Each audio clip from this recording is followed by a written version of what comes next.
যে এত মুসলমান থাকার পরেও আমাদের দেশের সংসদ, আইন ব্যবস্থা, বিচার ব্যবস্থা, পার্লামেন্ট কেন কোরআন সুন্নাহ অনুযায়ী হয় না, অথচ আমাদের বেশিরভাগ মুসলমান। অথচ এই মুসলমান 800 বছর স্পেন শাসন করেছে। এই মুসলমান ফিলিস্তিন শাসন করেছে প্রায় 700 বছরের বেশি। এই মুসলমান ভারত উপমহাদেশ শাসন করেছে প্রায় 400 বছর। এখন এই অবস্থা কেন? মাহফিলও বাড়ছে, ধর্মীয় আলোচনাও বাড়ছে, সবই ঠিক আছে, বিপর্যয় কেন? এর একটা কারণ হলো, এক কবি বলেছেন, তারজুন নাজাত ওয়ালাম তাসলুক মাসালিকাহা। তুমি মুক্তি কামনা করো কিন্তু মুক্তির পথে চলছো না। আবার বলছি, তারজুন নাজাত ওয়ালাম তাসলুক মাসালিকাহা। তুমি মুক্তি কামনা করছো কিন্তু মুক্তির পথে চলছো না। মনে রেখো, ইন্নাস সাফিনাতা লা তাজরি আলাল ইয়াবাস। জাহাজ কখনো শুকনো পথে চলে না, শুষ্ক জায়গায় জাহাজ চলে না। জাহাজের জন্য পানি লাগে, পানি না থাকলে জাহাজ চলবে না। তুমি চাইতেছো মুক্তি, তো মুক্তির পথে চলতে হবে, সেই পথে না চললে মুক্তি মিলবে না। এটা কবি বললেন, তারজুন নাজাতা ওয়ালাম তাসলুক মাসালিকাহা। মুক্তি কামনা করছো, নাজাত চাও, কিন্তু নাজাতের পথে চলছো না। জেনে রেখো, ইন্নাস সাফিনাতা লা তাজরি আলাল ইয়াবাস। জাহাজ কখনো শুষ্ক জায়গায় চলে না, জাহাজের জন্য পানি লাগে, পানি ছাড়া জাহাজ চলে না।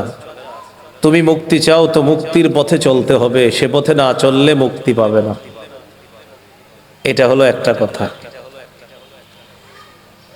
দ্বিতীয় একটা কথা আমি ব্যক্তিগতভাবে খুব বেশি বলি, আমাদের বাংলাদেশে মুসলমান 90 ভাগের বেশি হলেও বেশিরভাগ ইসলাম প্রিয় না। বেশিরভাগ মুসলমান কিন্তু কি প্রিয় না? যেমন পবিত্র কোরআনে আছে, চুরি করলে চুর এবং চূর্ণীর হাত কেটে দেওয়ার কথা আছে কোরআনে। আস-সারিকু ওয়াস-সারিকাতু ফাকতাউ আইদিয়াহুমা। চোর এবং চূর্ণীর হাত কেটে দাও, এটা কোরআনের আইন। কোরআন কোন ধর্মের মুসলমানদের কিতাব বলেন তো? ইসলাম ধর্মের। তাহলে মুসলমানদের কিতাবের নাম কি? কোরআন। কোরআনের বিধান হলো চোর চূর্ণী চুরি করলে হাত কেটে দাও। এখানে যারা বসা এদেরকে পার্সোনাল জিজ্ঞাসা করেন, ভাই চুরি করলে হাত কাটা হোক, কারা কারা চান? পার্সোনাল জিজ্ঞাসা করলে বলবে কি জানেন?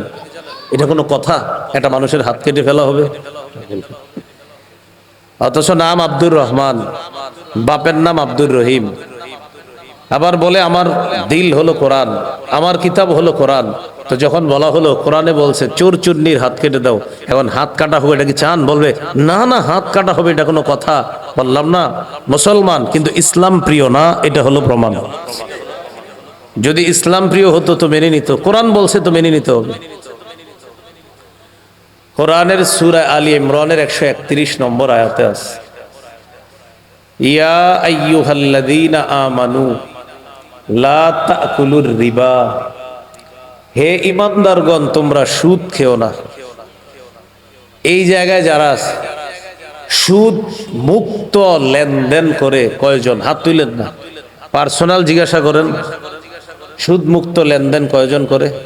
দেখবেন বেশিরভাগ কোনো না কোনো ভাবে সুদি কারবারের সাথে জড়িয়ে আছে। কিন্তু যদি বলেন, ভাই আপনি পার্সোনাল একটা কথা জিজ্ঞাসা করি, আপনার ব্যবসা সম্পর্কে জানতে চাই, একটু বলেন তো। পবিত্র কোরআনে আল্লাহ বলেছেন, আহাল্লাল্লাহুল বাইআ। আল্লাহ ব্যবসা হালাল করেছেন। ওয়া হাররামার রিবা, সুদকে হারাম করেছেন। আপনার ব্যবসাটা আমি একটু জানতে চাই। তো বলছে, বলার পর সুন্দর করে কৌশল করে আপনারা বলছে, শেষে বলবে এভাবে, ভাই একটু এই আর কি, আপনার ওই সামান্য একটু সমস্যা আছে, এটা বলুন। তো নাম আব্দুর রহমান, মুসলমানের সন্তান, হালাল ব্যবসা করতেছে, তো একটু অংশ সুদের সাথে জড়িয়ে আছে। বলেন যে আপনি কালকে এটা ছেড়ে দেন, ও আপনাকে বলবে এটা সহজ না। বললাম না মুসলমান কিন্তু ইসলাম প্রিয় না। যদি ইসলাম প্রিয় হতো সহজে মেনে নিত সুদ খাওয়া হারাম, আমি হারাম ছেড়ে দিলাম। দেখছেন ঠিকের আওয়াজও কমে গেছে সুদের আলোচনায়। কেন? আনফরচুনেটলি সুদের আলোচনায় ঠিকের আওয়াজ কমে, হানায়ার আওয়াজ কমে। 1,00,000 মুসলমানের সামনে সুদের ওয়াজ করবেন, মনে হবে মাঠে কেউ নাই, কিন্তু কয়জন আছে? 1,00,000। কিন্তু সুদের আলোচনা করলে দেখবেন সব চুপ। কেন চুপ জানেন? আল্লাহ জানে কেন। তাহলে একটা হলো কি মুক্তি চাই, মুক্তির পথে চলছি না। আর একটা হলো মুসলমান কিন্তু ইসলাম প্রিয় না। মুসলমান ইসলাম প্রিয় না। না হয় দেশের 90% মুসলমান ঘোষণা করুক যে আমরা আগামীতে ইসলাম চাই, এটা ঘোষণা করুক সবাই যে যে কোনো মূল্যে ইসলাম চাই, বাতিলদের ঘুম হারাম হয়ে যাবে। কিন্তু বলবে না কেন জানেন? কারণ যে বলবে ও টেনশন করবে, আমি তো সমস্যা, বলবো কি? সূরা নূরের 2 নম্বর আয়াতে আছে, আয-যানিয়াতু ওয়াজ-যানি ফাজলিদু কুল্লা ওয়াহিদিম মিনহুমা মিআতা জালদা। ব্যভিচারিণী নারী, ব্যভিচারী পুরুষ তারা যদি অবিবাহিত হয় তাদেরকে 100 বেত্রাঘাত করা হবে। তারা যদি বিবাহিত হয় তাদেরকে পাথর মেরে হত্যা করা হবে। পার্সোনালি মুসলমানদেরকে জিজ্ঞাসা করেন, ভাই ব্যভিচার করলে অবিবাহিতকে 100 বেত্রাঘাত করা হবে আর বিবাহিতকে পাথর মেরে হত্যা করা হবে, এই আইন আপনি চান? এটা কানে কানে জিজ্ঞাসা করেন। সে বলবে একটা মানুষ মেরে ফেলবে, এটা কোনো কথা? মুসলমান কিন্তু ইসলাম প্রিয় না। আল্লাহ তাআলা আমাদেরকে মুসলমান হিসাবে ইসলাম লালন ধারণ পালন করার তৌফিক দান করেন। তো বলছিলাম অসংখ্য মানুষ ব্যবসা করে, কৌশলে সুদের সাথে জড়িয়ে আছে। কৌশলে কিসের সাথে জড়িয়ে আছে? এই কথা রাসূল হাদিসের মধ্যেও বলেছে। রাসূলুল্লাহ সাল্লাল্লাহু আলাইহি সাল্লাম বলেন, ইযা তাবায়াতুম বিল ঈনা, যখন তোমরা ব্যবসা করবা ঈনার সুরতে। ঈনা মানে হলো কৌশলে সুদীর কারবার এর মাধ্যমে ব্যবসা করা। ঈনার অনেক ব্যাখ্যা আছে, ঈনা অনেক ব্যাখ্যা আছে। একটা হলো কৌশলে আপনি, মানে ডাইরেক্ট সুদ না, একটু কৌশলে সুদটা ইয়া করে আপনার, তো এটা হলো একটা। ওয়া আখাযতুম আযনাবাল বাকর, এবং যখন গরুর লেজ তোমরা ধরবা, গরুর লেজ ধরবা। আর যখন কৌশলে সুদের ব্যবসা করবা, গরুর লেজ ধরা উদ্দেশ্য হলো যখন তোমরা বিলাসী জীবন যাপন করবা, যখন তোমরা সঠিক পথে চলবা না। ওয়ারাদিতুম বিজ্জারই, আর কৃষি ক্ষেত খামারে যখন তোমরা সন্তুষ্ট থাকবা। ওয়া তারাকতুমুল জিহাদ, আর যখন তোমরা জিহাদ ছেড়ে দিবা। কৌশলে সুদি লেনদেন করবা, ব্যবসা বাণিজ্য নিয়ে তোমরা খুশি থাকবা, ক্ষেত খামার নিয়ে খুশি থাকবা, গরুর লেজ ধরবা মানে আনন্দ উল্লাসের জীবন যাপন করবা। আর জিহাদ তোমরা ছেড়ে দিবা, বিভিন্ন পন্থায় জিহাদ তোমরা ছেড়ে দিবা, বিভিন্ন ভাবে তোমরা জিহাদকে যখন এড়িয়ে চলবা, সাল্লাল্লাহু আলাইকুম যুল্লা, আল্লাহ তোমাদের উপর লাঞ্ছনা চাপিয়ে দিবেন। লা ইয়ানজিউহু হাত্তা তারজিউ ইলা দীনিকুম, যতক্ষণ পরিপূর্ণ দ্বীনে ফিরে না আসবা ততক্ষণ তোমাদের এই লাঞ্ছনা তোমাদের উপর থেকে আল্লাহ উঠিয়ে নেবেন না, এটা নবীজি বলে দিয়েছেন। এই হলো আজকের আলোচনার ভূমিকা। তাহলে আজকের আলোচনার ভূমিকায় গুরুত্বপূর্ণ কয়টা কথা জানলাম। এক, আমরা মুক্তি চাই কিন্তু মুক্তির পথে চলছি না। কবি বললেন, তারজুন নাজাত ওয়ালাম তাসলুক মাসালিকাহা, মুক্তি চাও মুক্তির পথে চলছো না। ইন্নাস সাফিনাতা লা তাজরি আলাল ইয়াবাস, জাহাজ শুষ্ক পথে চলে না, পানি লাগে। যেমন পানি ছাড়া জাহাজ চলে না, তেমনি তুমি মুক্তি চেয়ে যদি মুক্তির পথে না চলো তাহলে তুমি মুক্তি পাবে না। জাহাজ তুমি যদি চালাইতে চাও আর পানি না রাখো তাহলে জাহাজ চালাতে পারবা না। মুক্তি কামনা করে যদি মুক্তির পথে না চলো তো তুমি মুক্তি পাবে না। এটা ছিল ভূমিকার প্রথম কথা। দ্বিতীয় কথা, হুজুর আমরা এত মুসলমান, তো আমাদের কেন এই অবস্থা? 90% মুসলমানের দেশেও কেন ইসলামী হুকুমত হচ্ছে না? এটার উত্তর ছিল কি, আমরা মুসলমান কিন্তু ইসলাম প্রিয় না। এই কথা আমরা জানলাম। অসংখ্য মানুষ আমরা জানলাম কোরআনে আছে চুরি করলে হাত কাটা, কিন্তু এটা বলে হাত কাটা হবে, কিন্তু চুরি যে পুরো এলাকায় হচ্ছে এটা সমস্যা না, কিন্তু হাত কাটা হবে এইভাবে চোখ বড় করে বলবে। জিনা করলে 100 বেত্রাঘাত করা অথবা পাথর মেরে হত্যা করা যদি ব্যবহৃত হয় তো বলবে একটা মানুষ হত্যা করা হবে, অথচ এক মানুষ হত্যা করলে হাজারো ধর্ষক ভালো হয়ে যাবে এটা বুঝে না। ধর্ষণ হাজার হোক, কিন্তু একটা মানুষকে জিনার অপরাধে হত্যা করা হবে, এটা অসংখ্য মুসলমান হওয়ার পরেও এটা চায় না, মানে ইসলাম প্রিয় না। তো সুদি কারবার করে, এগুলা করে, ইসলাম প্রিয় না। এইখানে আমরা যারা ঠিক ঠিক বলতেছি, কালকে নারায়ণগঞ্জের কোন আলেম বলুক ভাই ফিলিস্তিনে সরকারিভাবে জিহাদের জন্য অনুমতি দিছে, তখন এই জায়গার যারা আছে এরা প্রত্যেকে বলবে থাক, অমুকে যেহেতু যাবে আমি না গেলেও চলবে। আল্লাহ আমাদেরকে বোঝার তৌফিক দান করেন। চলেন মূল কথায় চলে যাই আমরা। আমাদের বিপর্যয় থেকে উত্তরণের কি উপায়? আপনাদের সামনে মৌলিক 17টা উপায় আমি বলবো ইনশাল্লাহ, এরপরে আলোচনাটা শেষ হয়ে যাবে। বিপর্যয়ের মধ্যে আছে, বিপর্যয় থেকে উত্তরণের কয়টি উপায় জানবো আমরা আজকে? 17টি। 1 নম্বর উপায়, ইমানি শক্তি অর্জন করা। এটার উপর প্রশ্ন এসে যায়, তাহলে কি হুজুর আমাদের ইমান দুর্বল? নিঃসন্দেহে দুর্বল। প্রশ্ন এসে যায় ইমান কেন দুর্বল হয়? উত্তর হলো নাফরমানির কারণে। আমরা কি নাফরমানি করি? অসংখ্য মানুষের পকেটে পকেটে নাফরমানি থাকে, করিমানি থাকে, সাথে সাথে নাফরমানি থাকে, মন চাইলেই নাফরমানি করি, গুনাহ করি। গুনাহ কাকে বলে? গুনাহ মৌলিকভাবে 2 প্রকার। 1 নম্বর তারকুল মা'মুর, আল্লাহর আদেশকৃত বিষয়গুলা ছেড়ে দেওয়া গুনাহ। 2 নম্বর ফি'লুল মাহজুর, নিষিদ্ধ বিষয়গুলা করা গুনাহ। আমি আবার বলছি, পালনীয় বিষয়গুলা ছাড়া গুনাহ, করণীয় বিষয়গুলা আপনার যেই বিষয়গুলা করবেন এগুলা ছেড়ে দেওয়া গুনাহ, আর যেই বিষয়গুলা বর্জনীয় এগুলা করা গুনাহ। তাহলে করণীয় বিষয়গুলা ছাড়া গুনাহ, বর্জনীয় বিষয়গুলা করা গুনাহ, এই হলো গুনাহ মৌলিকভাবে 2 প্রকার। এর মধ্যে দ্বিতীয় প্রকার হলো নিষিদ্ধ গুনাহ। এগুলা আবার মৌলিকভাবে 4 প্রকার। 1 নাম্বার, আল্লাহর সাথে সম্পর্কিত বিষয় মাখলুকের মধ্যে আনা পাপ, নিষিদ্ধ। যেমন রুবুবিয়্যত বা লালন পালন করার সিফাত আল্লাহর। কোন মানুষ যদি বলে আনা রব্বুকুমুল আলা, আমি তোমাদের বড় খোদা, সম্মানিত খোদা, নাউজুবিল্লাহ, যেটা ফেরাউন বলেছে, এটা পাপ, এটা নিষিদ্ধ। অহংকার বা বরত্ব আল্লাহর চাদর। আল্লাহ বলেন আল কিবরিয়া ও রিদাই, বরত্ব আমার চাদর, এটা নিয়ে টানাটানি করবা না। বলেন মানুষ অহংকার করে কিনা?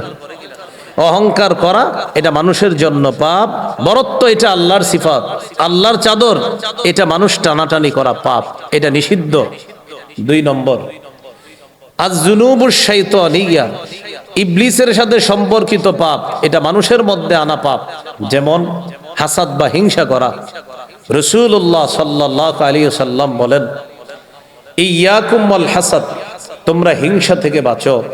ফাইন্নাল হাসাদা ইয়াকুলুল হাসানাত কামা তাকুলুন নারুল হাতাব, হিংসা এমন একটা পাপ, আগুন যেমন কাঠকে জ্বালিয়ে পুড়িয়ে শেষ করে দেয়, হিংসা নেক আমলকে ভস্ম করে দেয়, নেক আমলকে খেয়ে ফেলে। 3 নাম্বার নিষিদ্ধ পাপ আয-যুনুবুস সাবঈয়া, জুলুম করা, নির্যাতন করা, এটা পাপ, এটা অন্যায়। আপনি কাউকে অন্যায়ভাবে জেনে শুনে একটা জাল নোট দিয়ে দেওয়া, এটা জুলুম। বিক্রেতা ক্রেতাকে জেনে শুনে 1 কেজি আপেলের জায়গায় একটা আপেল কম দেওয়া, এটা জুলুম।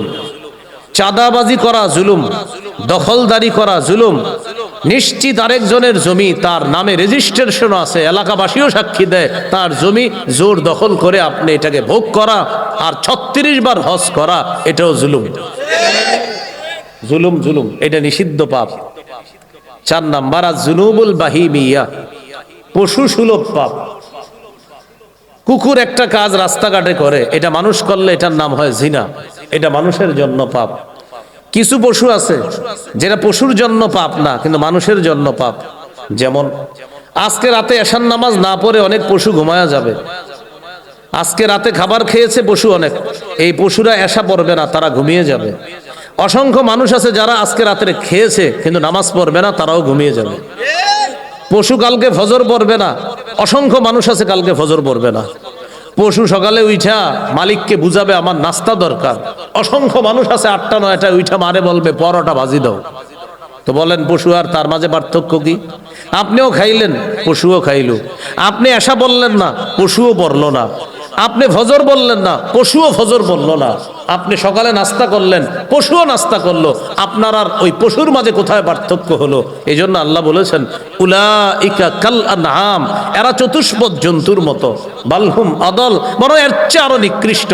কারণ চতুষ্পদ জন্তু, ওর তো কোনো বিচার হবে না। তো মানুষ যে ও তো পাপের কারণে ধরা খেয়ে যাবে, ঠিকানা হবে জাহান্নাম। তাহলে এবার প্রত্যেকে মিলান। আমি রাতে খাই, আচ্ছা পশুও খায়। আমি এশা বললাম না, পশুও এশা বলল না। আমি ফজর পড়ি নাই, পশুও ফজর বলল না। আমি রাতে ঘুমাইলাম, পশুও ঘুমাইলো। পশু সকালে উঠা নাস্তা করলো, আমিও নাস্তা করলাম। নিজেকে জিজ্ঞাসা করেন তো আমার আর পশুর মাঝে পার্থক্য হলো কোথায়?